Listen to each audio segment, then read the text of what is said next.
Good morning students. हमारा जो आज का टॉपिक है वो 10th क्लास के लिए है। Chapter second chemistry, acid basis and salts. Acid basis and salts क्या होते हैं? मतलब मैं हमेशा यही बात बोलता हूँ कि जब भी कोई चैप्टर स्टार्ट करना होता है ना, तो सबसे पहले हमें ये मालूम होना चाहिए कि वो चैप्टर का मतलब क्या है और उस चैप्टर को हमने पढ़ना क्यों है। तो मतलब के लिए सबसे पहले बताता हूँ कि एसिड्स क्या होते हैं। बेसिकली आप लोग प्रीवियस क्लासेस में पढ़ते रहे हो कि एसिड्स जो होते हैं वो सोर होते हैं, खट्टे होते हैं, ठीक है ना। एसिड कोरोसिव होते हैं। बेसिस क्या होते हैं? बेसिस कड़वे होते हैं और लुब्रिकेंट की तरह होते हैं, मुलायम, तेल जैसा होता है। और साल्ट क्या होते हैं? साल्ट नमकीन होते हैं। ये बात हम सब जानते हैं, ठीक है ना। मतलब मुझे इस चैप्टर को स्टार्ट करने से पहले ये बताना था कि ये क्या होते हैं और दूसरा इनका यूज क्या है। हर रोज डेली लाइफ में आप लोग सॉफ्ट ड्रिंक पीते हो, लेमन जूस पीते हो, ये सभी एसिडिक मटेरियल है ना। कई बार हमें खाना जो है पचता नहीं है और हमारे पेट में एसिडिटी हो जाती है, तो हम जो मेडिसिन यूज करते हैं वो टोटली बेसिक होती हैं। और न्यूट्रल पानी तो आप दिन रात पीते ही हो। मतलब क्या है कि ये जो केमिस्ट्री है, केमिस्ट्री में जो बेसिक टर्म्स हैं हम डेली लाइफ में यूज करते हैं, उसके बारे में हमें इस चैप्टर में पढ़ना है। तो सबसे पहले एसिड्स की बात करते हैं। एसिड्स चैप्टर स्टार्ट करते ही मैं आपको बताता हूं कि एसिड्स क्या हैं। दोबारा से सुन लीजिए। एसिड्स होते हैं जो सोर टेस्ट के हैं, ठीक है। एसिड्स होते हैं जो कोरोसिव नेचर के होते हैं। एसिड्स होते हैं जो मेटल के साथ रिएक्शन करने पर हाइड्रोजन गैस को लिबरेट करते हैं, ठीक है ना। मतलब एसिड्स क्या हुए?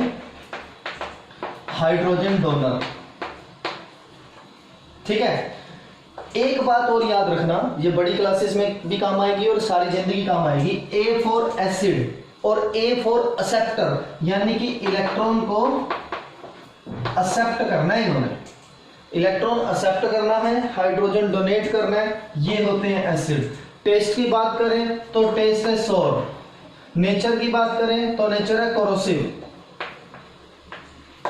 ठीक है ना। ये सारी क्वालिटीज जो है वो एसिड की हैं। देखिए एसिड बेसिकली आप लोगों ने बताता हूं इस चीज को कि एसिड क्या है। जब भी हमारा कोई खाने का मटेरियल होता है, कुछ होता है, उसे प्रोटेक्ट करने का पुराने जमाने में क्या तरीका था, हम उसका अचार डाल देते थे या पिकलिंग मेथड बोलते थे इस चीज को। मतलब जैसे आम है या बहुत सारी ऐसी चीजें जिन्हें सुखा के हम उन्हें पिकलिंग मेथड से प्रिजर्व कर लेते थे जब रेफ्रिजरेशन नहीं पॉसिबल थी, ठीक है। और आप हमेशा याद रखेंगे कि इस संसार में जो सबसे पहला ऑर्गेनिक एसिड मिला था वो इथेनोइक एसिड मिला था। कौन सा?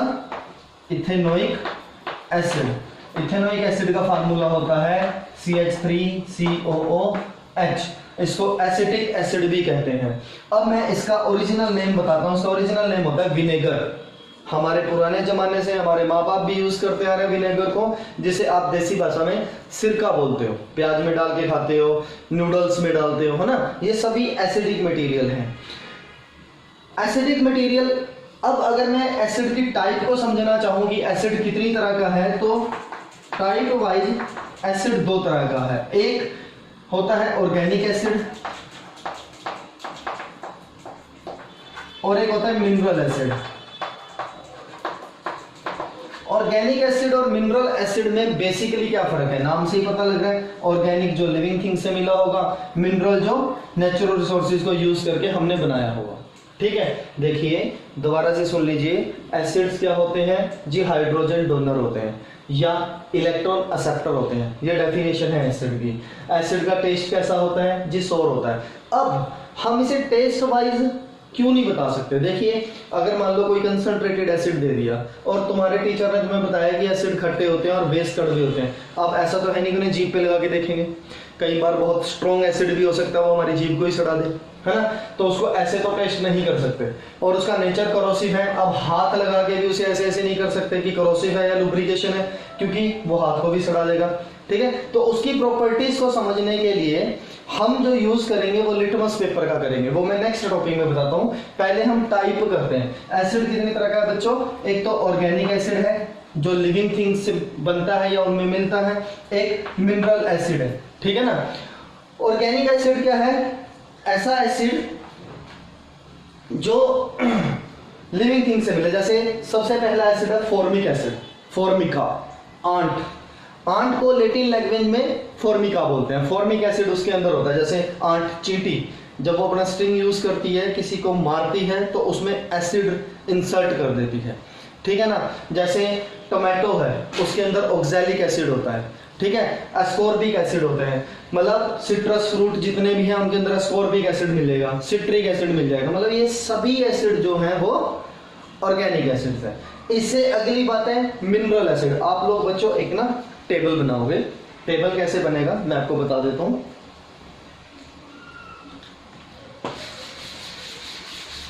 टेबल ऐसे बनेगा, जैसे आपने लिखा यूरिक एसिड किस में मिलता है, ह्यूमन यूरिन में, ठीक है। दूसरा लिखा ऑक्सैलिक एसिड किस में मिलता है, टोमेटो में। तीसरा लिखा फॉर्मिक एसिड किस में मिलता है, आंट्स में।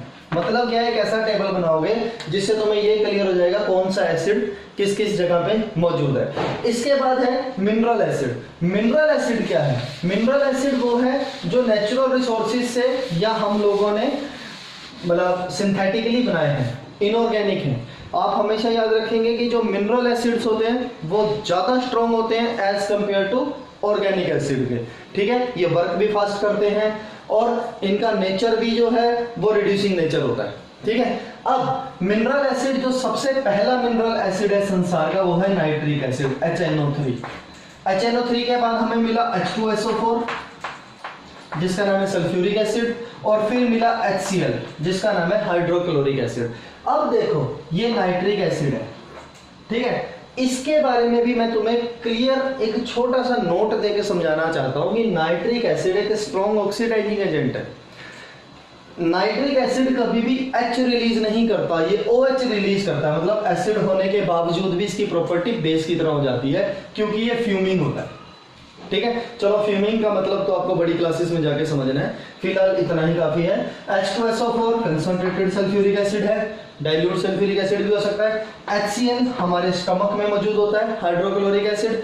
अब देखो इनके यूज क्या है, इनके यूज क्या है। सल्फ्यूरिक एसिड आप देखते हो आपके घर में लेड स्टोरेज बैटरी है या आपके घर में जो इन्वर्टर लगा हुआ है वहां पे सल्फ्यूरिक एसिड यूज होता है, ठीक है ना बच्चों, नाइट्रिक एसिड होता है। अब HCl और HNO3, nitric acid gold Smith use करते हैं, मतलब जो सुनार होते हैं ना वो सोने को साफ करने के लिए HNO3 यूज करते हैं। HCl आपके घरों में डेली यूज हो रहा है, कहाँ पे, आप रसोई की सिंक साफ करने में यूज करते हो। मतलब नॉर्मल लाइफ में इन एसिड्स का हम यूज करते हैं बट डाइल्यूटेड फॉर्म में, कंसंट्रेटेड फॉर्म में नहीं करते हैं, ठीक है। और ये जो ऑर्गेनिक एसिड्स हैं इनका भी हमें क्लियर हो गया, ठीक है ना। मतलब एसिड बेसिकली बच्चों दो तरह का होगा, मिनरल और ऑर्गेनिक एसिड। अब इसके बाद हमें कैसे पता लगेगा कि कोई मटेरियल एसिडिक है या बेसिक है। चलो उस टॉपिक पे जाने से पहले बेस के बारे में बता देता हूं। बेस क्या होता है, बेस अभी हमने पढ़ा कि बेस जो होते हैं जी वो कड़वे होते हैं, बिटर टेस्ट के होते हैं। अब जैसा मैंने पहले आपको बताया था, अब दोबारा से बताता हूं कि टेस्ट करके तो नहीं देख सकते अगर वो स्ट्रॉन्ग हुआ। हमने कहा वो लुब्रिकेंट की तरह होते हैं, हाथ लगाकर देख नहीं सकते अगर वो स्ट्रॉन्ग हुआ, है ना। तो इसको कंफर्मेशन की एसिडिक है बेसिक है वो हम लिटमस पेपर से कैसे भी चेक कर लेते हैं, वो नेक्स्ट टॉपिक में मैं करता हूं। फिलहाल बेस क्या है, बेसिकली बेस वो होते हैं जो OH आयन डोनेट करते हैं, बेस वो होते हैं जो इलेक्ट्रॉन डोनेट करते हैं, ठीक है।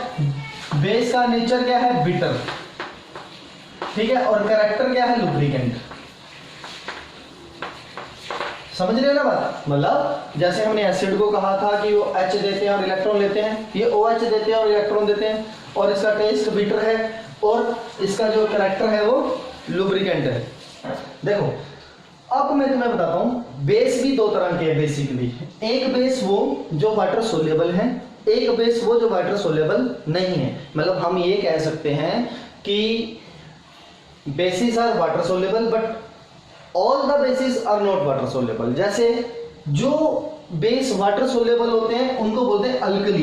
क्या बोलते हैं, अल्कली बोलते हैं। जो वाटर सोल्यूबल बेस होते हैं जैसे NaOH हो गया, KOH हो गया, है ना, ये सभी अल्कलीज हैं, ये पानी में घुल जाएंगे। लेकिन जैसे ZnOH2 जिंक हाइड्रोक्साइड भी एक बेस है, पर ये वाटर सोल्यूबल बेस नहीं है। मतलब अगर मैं कहूँ इस संसार में इतने सारे बेस हैं, ये पूरा एरिया एक डिवाइड कर दूं, ठीक है, ये बेसिक एरिया है, तो इसमें से कुछ एरिया ऐसा भी मुझे रखना पड़ेगा जो वाटर सोल्यूबल का है, ठीक है। मतलब मैं ये कह सकता हूं कि वाटर सोल्यूबल बेस होते हैं, पर सभी बेस वाटर सोल्यूबल नहीं होते हैं। जैसे ये ट्रांजिशन मेटल के साथ बना हुआ है जिंक हाइड्रोक्साइड, ये पानी में नहीं घुलता। ये अल्कली मेटल के साथ बना हुआ है सोडियम हाइड्रोक्साइड और पोटेशियम हाइड्रोक्साइड, ये पानी में घुल जाता है। क्लियर है, मतलब अब बेस भी तुम्हें पता लग गया एसिड की तरह की क्या होते हैं। इसके बाद तीसरी जो टाइप है वो है न्यूट्रल, ठीक है, साल्ट। जितने भी न्यूट्रल मटेरियल है, जैसे पानी आप लोग पीते हो, देखो मैं ना आपको एक जर्नल सी बात बताता हूँ सीखने के लिए, कि जो एसिड्स हैं उनकी प्रॉपर्टी पढ़ना भी आसान है, क्योंकि हमें क्लियर है ये एसिड है, ये H देगा। जो बेस है उनकी प्रॉपर्टी पढ़ना भी आसान है, क्योंकि हमें क्लियर है ये बेस है, ये OH देगा। लेकिन जो न्यूट्रल होते हैं ना बेटा जी, उनकी प्रॉपर्टी ज्यादा मुश्किल होती है। जैसे वाटर एक न्यूट्रल स्पीसीज है, कहने को तो ये न्यूट्रल है, लेकिन रिएक्शन को ये H भी देता है और OH भी देता है। मतलब ये एसिड की तरह भी काम कर रहा है और बेस की तरह भी। तो आप यहाँ नोट बनाकर समझेंगे, जो स्पीसीज एसिड और बेस दोनों की तरह काम करते हैं उन्हें एम्फोटेरिक स्पीसीज बोलते हैं। कौन से बोलते हैं? एम्फोटेरिक। एम्फोटेरिक स्पीसीज मतलब द सब्सटेंस व्हिच में behave as acid as well as base, ऐसे स्पीसीज एम्फोटेरिक होते हैं। अब हम इसका नेक्स्ट टॉपिक करते हैं, वो है इंडिकेटर्स। इंडिकेटर क्या होता है? देखो बच्चों, हम रोजमर्रा के जीवन में बाइक पे जाते हैं, कार्स में जाते हैं, या कहीं पे भी हम घूमते हैं, हम क्या ये देखते हैं, वहां पे एक आपके आगे कार जा रही है और उसने राइट साइड का इंडिकेटर दिया है। What does it shows? कि उसे राइट में मुड़ना है। अगर उसने लेफ्ट का इंडिकेटर दिया होता तो वो लेफ्ट में मुड़ती। मतलब इंडिकेट क्या, इंडिकेटर का काम क्या है? टू इंडिकेट, दर्शाना किसी चीज को। यही काम इंडिकेटर्स यहां पर करेंगे। इंडिकेटर में सबसे पहले है लिटमस। लिटमस इंडिकेटर है, मान लो आपको एक जार दिया और इसमें अननोन सॉल्यूशन डाल दिया, और एक और जार दिया उसमें भी अननोन सॉल्यूशन डाल दिया, jar A and jar B. जो लिटमस पेपर होता है वो दो कलर का होता है, रेड का और ब्लू कलर का, ठीक है। लिटमस पेपर दो कलर का होता है, रेड कलर का और ब्लू कलर का। मान लो मैंने इसमें रेड लिटमस पेपर भी और ब्लू लिटमस पेपर भी डाल दिया, ऐसे ही इसमें भी रेड लिटमस पेपर भी डाल दिया और ब्लू लिटमस पेपर भी डाल दिया, ठीक है।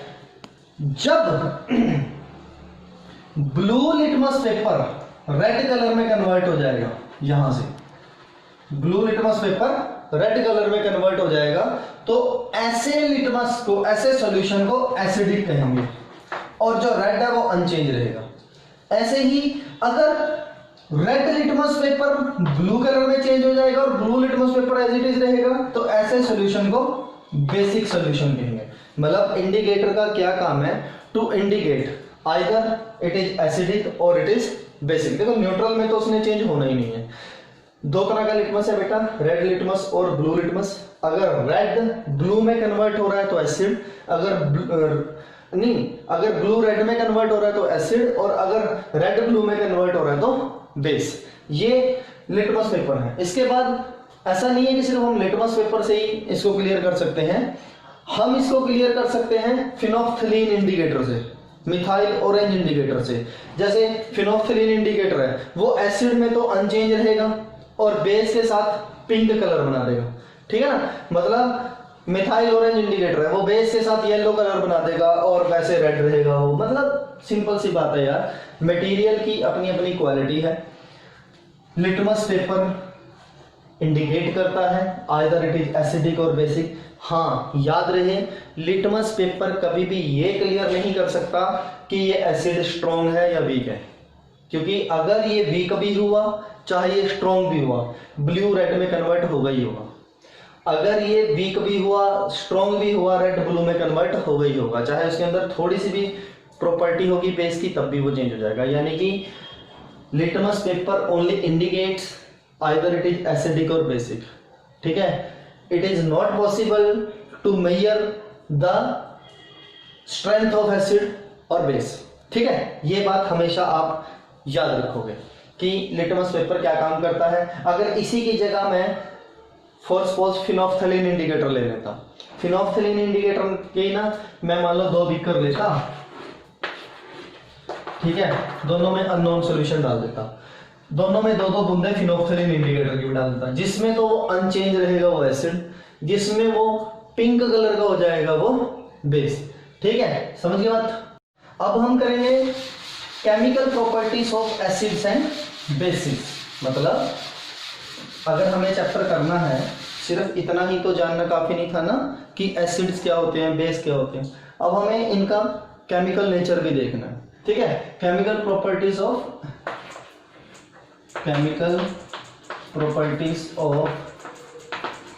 Acids and bases. ठीक है, एसिड्स एंड बेसिस की केमिकल प्रॉपर्टी। तो सबसे पहली है रिएक्शन विद मेटल्स। मेटल के साथ एसिड्स कैसे रिएक्ट करते हैं। जैसे जिंक एक मेटल है, सल्फ्यूरिक एसिड के साथ इसको रिएक्ट करना है, H2SO4 होगा क्या, जिंक सल्फेट बाहर निकल जाएगा, ZnSO4 हो गया और हाइड्रोजन गैस लिबरेट हो जाएगी। ठीक है, ये हाइड्रोजन गैस।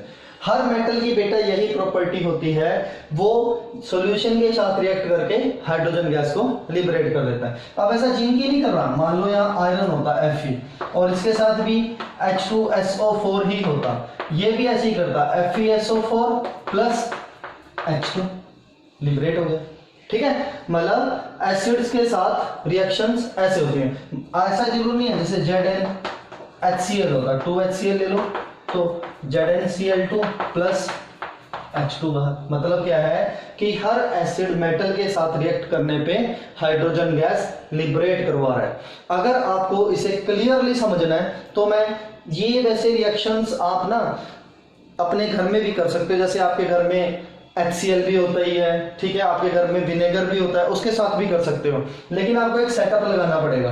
क्या सेटअप होगा, फॉर सपोज आपने एक छोटी सी टेस्ट ट्यूब ले ली, ठीक है, इस टेस्ट ट्यूब के ऊपर आपने क्या करना है, यहां पर इसमें एसिडिक सॉल्यूशन या सिरका जो विनेगर है वो डाल देना और इसमें मेटल के छोटे छोटे पीसेस डाल देने। आप चाहे वो लोहे के हों, आयरन के, चाहे वो कॉपर के हों, ये दोनों चीजें तुम्हारे घर में अवेलेबल होंगी। ठीक है, आयरन के आप इसमें पीस डाल दोगे, एक ऐसा होगा जैसे इफ्लोरेसेंस होगी, गैस रिलीज होगी बाहर को। जो वो गैस रिलीज होगी ना, अगर आप यहाँ पर माचिस की तिल्ली रखोगे तो वो ज्यादा तेज जलेगी, दैट मीन्स वो हाइड्रोजन गैस रिलीज हो रही है। लेकिन आपकी बुक में जो प्रॉपर्टी है वो कैसे की हुई है, उन्होंने एक सेटअप लगाया, उसमें उन्होंने सल्फ्यूरिक एसिड लिया, सल्फ्यूरिक एसिड में उसने जिंक के या आयरन के ग्रेन्यूल्स डाल दिए और जो उसमें से गैस रिलीज हो रही थी ना बेटा जी, एक पाइप लगाया, गैस रिलीज हो रही थी। जो हम बचपन में साबुन के पानी से बुलबुले उड़ाते थे, है ना, उस साबुन के पानी से इस गैस को निकालेंगे, बट ऑब्वियसली ऐसे गोल गोल इसमें से बुलबुले निकलेंगे, है ना। जब आप माचिस की तिल्ली इसके पास लेके जाओगे, ब्रस्ट एकदम उस साउंड से फटेगा, क्योंकि इसके अंदर जो गैस फिल है वो हाइड्रोजन गैस है। ऐसे इसकी एक्टिविटी से आप इसे क्लियर कर सकते हो। ठीक है, मतलब मैंने अभी बताया कि मेटल्स जब कभी नाइट्रिक एसिड के साथ, सल्फ्यूरिक एसिड के साथ या HCl के साथ रिएक्ट करते हैं तो हाइड्रोजन गैस लिबरेट करते हैं। अभी मेरे मुंह से अगर नाइट्रिक एसिड निकल गया है तो उसे भी क्लियर कर देता हूं कि नाइट्रिक एसिड एक स्ट्रॉन्ग ऑक्सीडाइजिंग एजेंट है। वो स्ट्रॉन्ग ऑक्सीडाइजिंग एजेंट है तो वो जो ये हाइड्रोजन गैस लिबरेट हो रही है ना, इसको ऑक्सीडाइज करके वाटर बना देगा। ठीक है, वो कैसे बनाएगा मैं आपको बताता हूं। जैसे आयरन है Fe, इसकी रिएक्शन अगर मैं HNO3 के साथ करूं, देखो पहले क्या हो रहा था कि हाइड्रोजन गैस लिबरेट हो रही थी, अब क्या है, अब हाइड्रोजन गैस लिबरेट नहीं होगी, अब क्या होगा, आयरन का जो नाइट्रेट बनेगा, ये तो बन ही गया, चलो आयरन का नाइट्रेट बन गया, लेकिन यहां से NO2 और वाटर बन जाएगा। देखो इसने नाइट्रिक एसिड ने ऑक्सीडाइजिंग एजेंट होने की वजह से हाइड्रोजन को भी ऑक्सीडाइज करके वाटर बनाती है, और नॉर्मल एसिड्स जो हैं वो सिर्फ हाइड्रोजन गैस लिबरेट कर रहे हैं। तो मतलब नो डाउट हम एक जनरल बिहेवियर पे चलते होते हैं कि एसिड्स मेटल के साथ ऐसे रिएक्ट करते हैं, लेकिन जो उसमें अपवाद हैं जिस वजह से प्रॉब्लम क्रिएट हो सकती है वो आपको मैंने ये दिखा दी। ठीक है, इसके बाद है रिएक्शंस ऑफ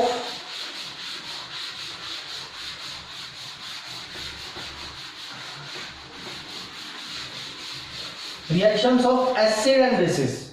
एसिड्स की और बेसिस की आपस में रिएक्शन, जो बेटा इससे पिछला चैप्टर हमने पढ़ा था उसमें रिएक्शन पढ़ के न्यूट्रलाइजेशन रिएक्शन, अब वही करेंगे हम। रिएक्शन मतलब यहाँ पे नाम है उसका ऐसे, reactions of acids with basis. Acids की रिएक्शन बेसिस के साथ। एक HCl एसिड है, हम सब जानते हैं। NaOH एक बेस है, होगा क्या, NaCl बन गया और H2O बन गया। न्यूट्रलाइजेशन रिएक्शन यही तो थी, when an acid and a base reacts together they form salt and water. बहुत आसान थी, तो ये न्यूट्रलाइजेशन रिएक्शन हो गई। इससे अगली रिएक्शन है reaction of metal carbonate with acids. ठीक है, मेटल कार्बोनेट की एसिड के साथ रिएक्शन करनी है, तो उसमें भी ऐसा ही होना है। चलो पहले इसे नोट कर लिया, अब से आगे चल लेते हैं। Reaction of metal carbonate with acid. देखो मैं एक जनरल सी बात आपको बताना चाहता हूं कि चाहे तो वो मेटल का कार्बोनेट है, चाहे वो मेटल का बाइकार्बोनेट है, जब कभी वो एसिड के साथ रिएक्ट करेगा तो भी न्यूट्रलाइजेशन टाइप की रिएक्शन होगी, जैसे NaCl, CO2 और H2O रिलीज हो जाएगा। मान लो हमने एक NaCO3 ले लिया, सोडियम कार्बोनेट, Na2CO3, और एक बार हमने ले लिया NaHCO3। ये मेटल का कार्बोनेट है, ये मेटल का बाइकार्बोनेट है। दोनों की रिएक्शन सेम मटेरियल से कराता हूं, HCl से। आंसर दोनों का सेम ही आएगा। वो क्या आंसर होगा, NaCl, वाटर और CO2। इसका भी यही आंसर होगा, NaCl, वाटर और CO2।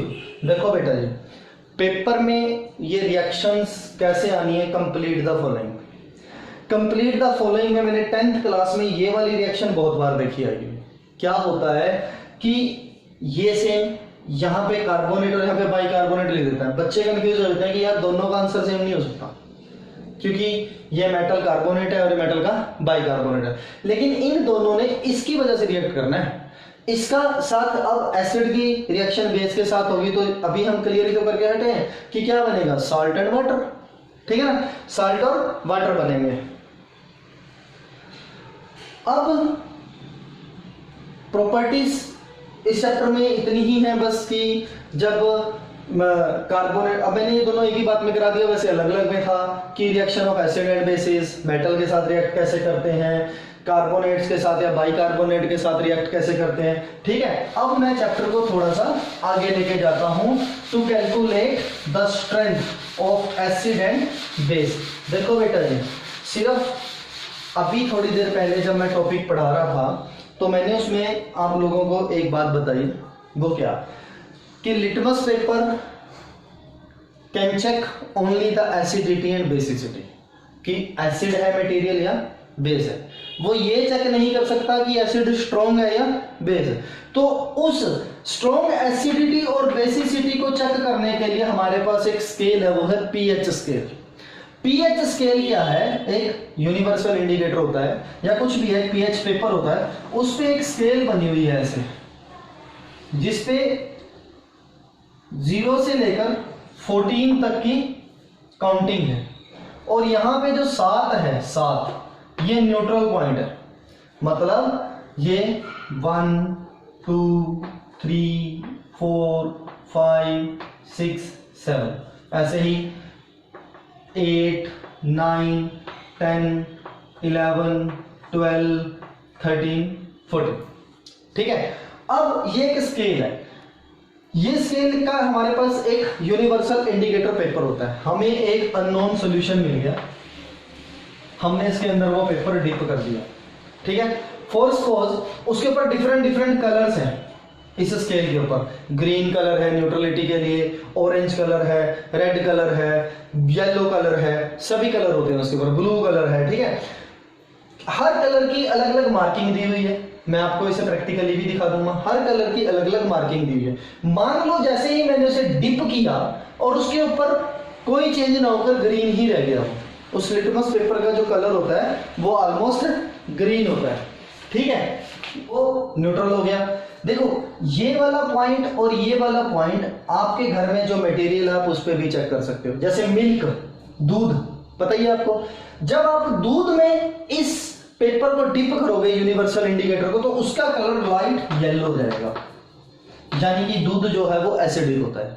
और जो टूथपेस्ट आपके घर होता है उसे आप डिप करोगे वो डार्क ग्रीन हो जाएगा। ये ग्रीन था, ये डार्क ग्रीन है, डार्क ग्रीन हो जाएगा, यानी कि ये बेसिक है।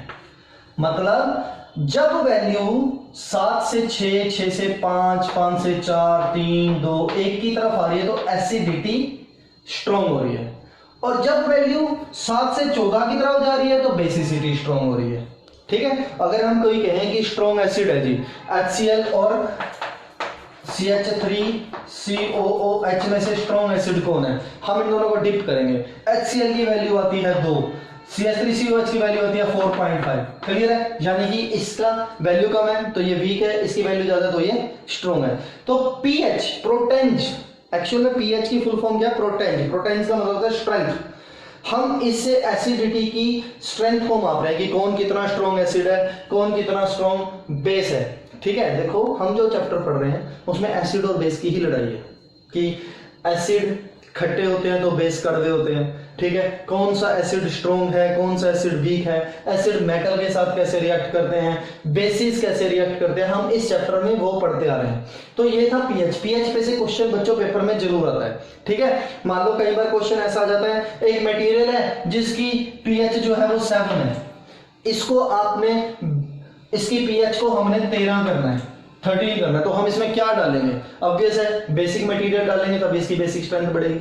या कई बार क्वेश्चन आता है एक मटेरियल है जिसकी पीएच 7 है और उसकी पीएच आपको 4 करनी है, तो आप उसमें क्या डालोगे, एसिड डालोगे, सो दैट उसकी पीएच घट जाए। जब पीएच 7 से 1 की तरफ जाएगी तो एसिडिटी स्ट्रॉन्ग होगी, जब 7 से 14 की तरफ जाएगी तो बेसिसिटी स्ट्रॉन्ग होगी। क्लियर हो गया, मतलब बेस 7 से 14 वाली वैल्यू है और एसिड 1 से 7 तक की वैल्यू है। ये होता है पीएच पेपर। देखो अभी तक हम जो भी कर रहे हैं ना, वो क्या कर रहे हैं कि कौन सा एसिड है, कौन सा बेस है, कौन स्ट्रॉन्ग है, कौन वीक है। ऐसा क्या कि ये सिर्फ डिफरेंट ही होते हैं, इनमें कुछ कॉमन नहीं होता, है ना। चलो एक चीज, एक टॉपिक और पढ़ते हैं, what is common in acid and bases. मतलब एसिड और बेस में कॉमन क्या क्या है। देखो हमें क्या क्या रिक्वायर्ड है, एक हम रबर कॉर्क लेंगे, ठीक है, हमने एक बीकर लिया, उसमें एक रबर कॉर्क रख दिया, ठीक है, 2 लोहे की कीलें, 2 नेल्स इसमें ऐसे फिट कर दी, ठीक है। रबर कॉर्क में नेल डूब जाती है, तब जाती है अंदर। एक वायर जोड़ दी यहां से, ठीक है, एक वायर जोड़ दी यहां से, और यहाँ पे वोल्ट मीटर या एमीटर लगा दिया जो डिफ्लेक्शन शो करेगा, और यहाँ पे एक स्विच लगा दिया, ठीक है। अब आपने इसमें क्या करना है, HCl का सॉल्यूशन डालना है। जैसे ही आप HCl का सॉल्यूशन डालोगे इसे जंग लगना स्टार्ट होगा, आयनाइजेशन स्टार्ट हो जाएगी। आयनाइजेशन स्टार्ट होगी, जैसे ही आप स्विच ऑन करोगे ये एमीटर डिफ्लेक्शन शो करेगा, दैट मीन्स कि करंट पास हुआ, मतलब एसिड ने ऐसा कर दिया। यही काम अगर आप ग्लूकोज के साथ करोगे या सोडियम हाइड्रोक्साइड के साथ करोगे, तब आप ऑब्जर्व करना अपने घर में प्रॉपर्टी करके कि क्या चेंजेस होते हैं। जब हमने एसिड के साथ करा तो मूवमेंट H पॉजिटिव आयन की हुई, जब हम NaOH के साथ करेंगे तो मूवमेंट OH नेगेटिव आयन की होगी। देखो करना क्या है, करंट प्रोड्यूस करना है ना। तो करंट प्रोड्यूस करने के लिए हमें यहाँ पे आयनाइजेशन करवानी जरूरी है, तो वो एसिड और बेस ने करा, लेकिन आपको यही प्रॉपर्टी करनी है कि क्या ग्लूकोज अल्कोहल ये करने में सक्षम था या नहीं था, ठीक है। इस क्वेश्चन का जवाब का मैं आपका इंतजार करूंगा नेक्स्ट लेक्चर में। देखिए इस चैप्टर का 2 हाफ्स में चैप्टर बनता है, एक तो एसिड क्या होते हैं, बेस क्या होते हैं, इंडिकेटर्स क्या होते हैं, एसिड रिएक्ट कैसे करते हैं, उनकी स्ट्रेंथ हम कैसे कैलकुलेट करते हैं, हम ये कैसे पता करते हैं कि कौन एसिड है कौन बेस है, ठीक है ना। इससे जो नेक्स्ट पार्ट है चैप्टर का वो बहुत आसान है, उसमें सिर्फ आपको कुछ मटेरियल दिए हुए हैं, जैसे कैल्शियम कार्बोनेट दिया हुआ है, सोडियम क्लोराइड दिया हुआ है, सोडियम बाइकार्बोनेट दिया हुआ है, ठीक है, उनकी प्रॉपर्टीज जैसे बेकिंग सोडा क्या है, ठीक है, इन चीजों की प्रॉपर्टीज को पढ़ना है, वो पढ़ने के लायक ही है, वो मैं आपको नेक्स्ट लेक्चर में डिस्कस करूंगा। लेकिन नेक्स्ट लेक्चर तक मैं आपकी इस एक्टिविटी का इंतजार जरूर करूंगा अपने इनबॉक्स में कि आपने क्या ये एक्टिविटी घर करके देखी, कि क्या वो डिफ्लेक्शन शो हुई, ठीक है ना। और अगर इस पार्ट तक भी आपको कोई प्रॉब्लम आई हो तो एज यूजुअल आप मेरे को इनबॉक्स कर सकते हो, ठीक है बच्चों। देखो कोई भी हम चैप्टर पढ़ते हैं, सबसे पहली जरूरत क्या होती है उस चैप्टर की, कि वो चैप्टर हम पढ़ क्यों रहे हैं और उस चैप्टर का हमारे रोज के लाइफ में क्या काम आना है, ठीक है। तो केमिस्ट्री जो है वो बिलोंग करती है हमारी रोजमर्रा की लाइफ से, ठीक है बच्चों।